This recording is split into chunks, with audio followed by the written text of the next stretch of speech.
you can really see how it becomes, very interconnected on all these different aspects of life and these different dimensions of life, and how a certain physical dynamic you're dealing with turns into a emotional and mental and also social experience, and how your identity and identification gets wrapped up with that, and how supposedly limited thing actually ends up affecting everything. I really do. This is just like, this is amazing for me to go over, because it's also just such a good reminder of how much everything has changed. What led me to that breaking point was, first of all, getting out of high school. In high school, I was just always surrounded, and I was still living with my parents, either one, and I was always surrounded by people who would give me the attention that I thought I needed. So I was always getting a little bit pampered and getting feeling important, feeling like I mattered because of this. So really reinforcing that part of my identity, and really reinforcing the attachment that I had to it. So I wasn't really reconsidering it that much. It was just, I just wasn't really asking myself if this was a problem that I was attached to it, and I didn't even see that I was.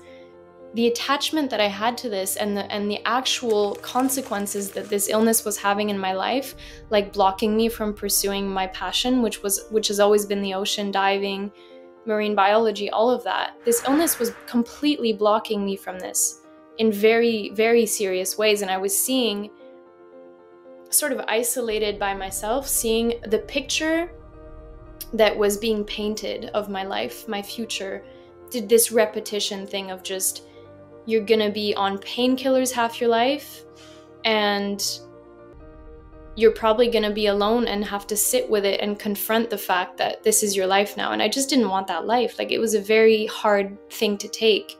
3 points that really, really stuck out to me.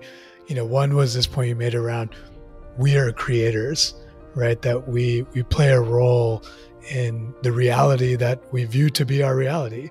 And then the other thing that really stuck out to me was what you said around what I took it as is that we have this rooting in familiar patterns.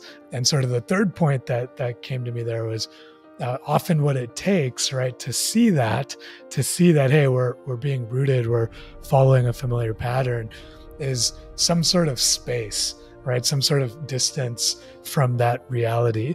Taking responsibility for my life and the health, it was still a little bit more, but the accumulation of just being in such a hopeless, helpless, alone state, confronted with what I had created and what I had reinforced for so long, just being confronted with that slowly made the balance switch. And I just remember a breaking point where I just felt like, you know what, it's just not worth it to belong.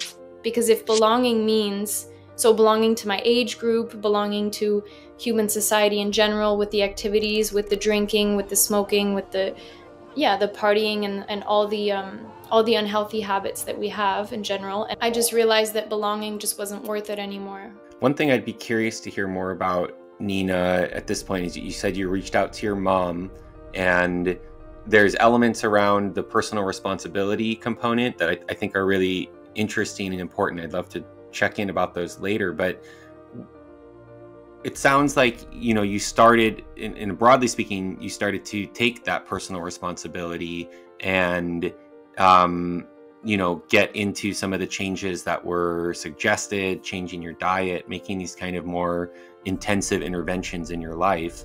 So the interesting thing is, it's actually Ren Shui has actually been in my life for 10 years, over 10 years, but I've just seriously gotten involved with it for the past 2 or 3 years, I would say, maybe a little bit more.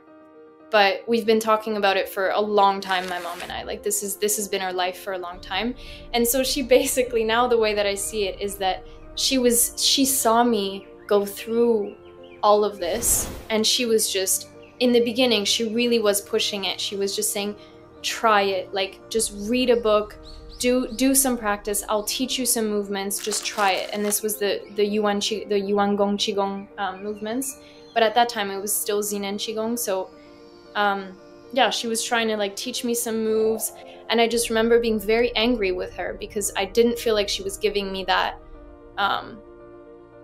because she knew that you can change your life if you really take responsibility. So she wasn't really pitying me at all. She was there for me. She was supporting me, helping me when I needed it. And we had a lot of problems at some point because I was just telling her basically, just let me suffer.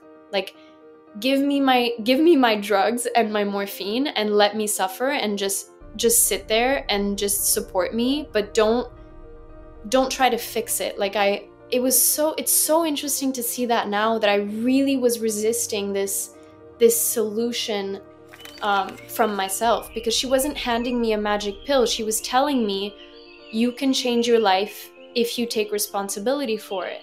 And I just wanted I wanted the magic pill, I wanted the easy solution, and at the same time I had this very strong attachment to the attention that I was receiving. So I guess unconsciously also I was thinking, or I was feeling, that if I fixed the problem, I wouldn't be getting this attention anymore. And who, right? It comes back to, who am I without this, which I didn't know. So yeah, for a very long time, my mom was basically offering me the golden key, and I just wasn't ready for it. I really needed to come to that breaking point myself. And the chi field, which for people who don't know what that is, the information of this system, this ren shui system, and the practice behind it was just so strong. The support that my mom was going through big changes in her life. She completely changed her life. She was an example to me. She became an example of what I could. And so I have two questions for you. One is, do you believe that a breaking point, is necessary, right, to produce that shift from one of passive survivorship to active responsibility and ownership of our life?